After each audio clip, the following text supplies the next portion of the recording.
A post circulating online claims to contain statements from Hoyoverse developers revealing various details about Genshin Impact's future.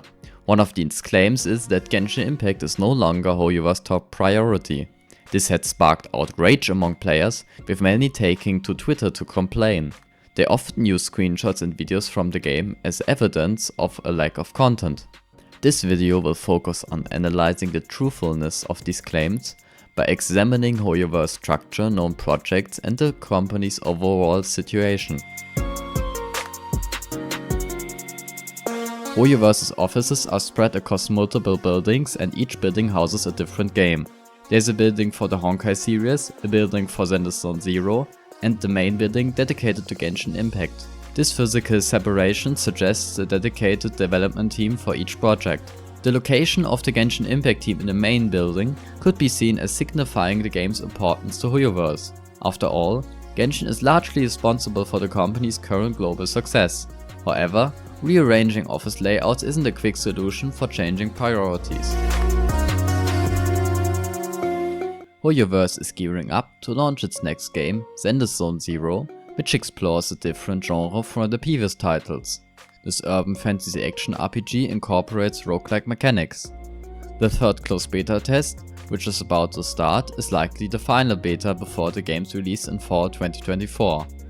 This potential release date would expand the release cycle for major updates across Hoyoverse's games. Honkai Star Rail having its major update in late winter, Genshin Impact in summer, and Zone Zero in fall. Each receiving the major updates at these points makes sense from a financial standpoint, as major updates, who typically generate the most revenue, are evenly spread throughout the year. This situation might lead some to believe that developers and resources are being pulled away from Genshin Impact to ensure a smooth launch for Zone Zero.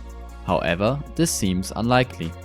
Both Genshin Impact and Zone Zero are live service games.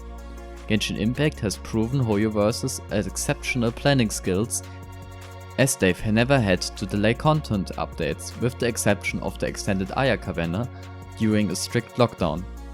New patches arrive on schedule, often bringing 3 to 4 completely new minigames, a new character, and frequently a map expansion. Filler patches occasionally occur, but they still maintain a high standard of quality. These filler periods are usually followed by a content-rich one, often featuring a map expansion and new mechanics. New content is likely planned out 2 years in advance. Development for Gaming itself began over a year before its release. Diverting developers could threaten the strict schedule, posing a significant financial risk. Hoyoverse understands the number of developers needed for a game of Zone Zero scale. Additionally, the technical aspects behind all Hoyoverse games are similar, so there shouldn't be any unforeseen technical issues causing last-minute problems for Zone Zero. Beta testing feedback has also been positive, therefore it's unlikely that this is where we'll find the answer to the priority question.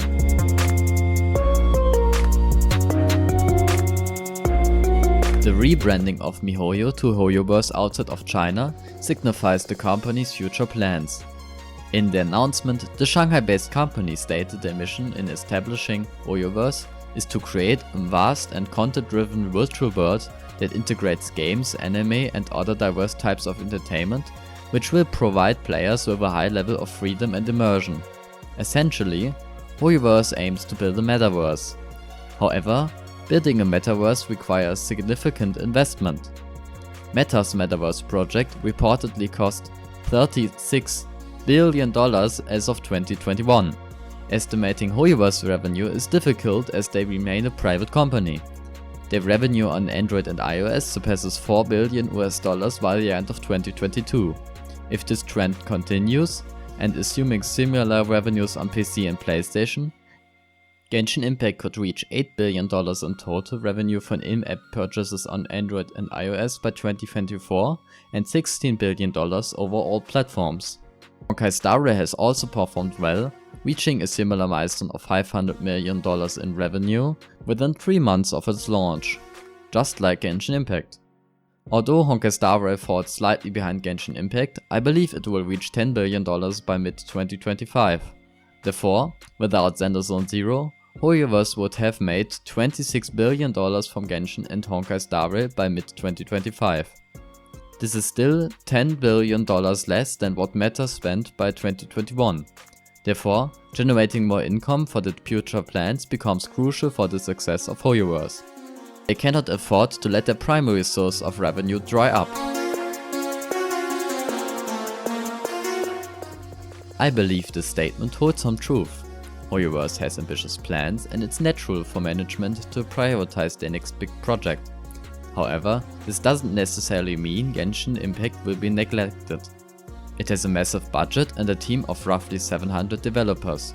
The future looks bright for Genshin and I don't believe they'll abandon it anytime soon.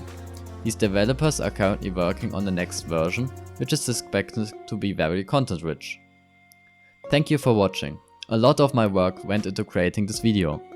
I would appreciate a subscription, like and comment. In the future you can expect more videos about Hoyoverse titles on this channel.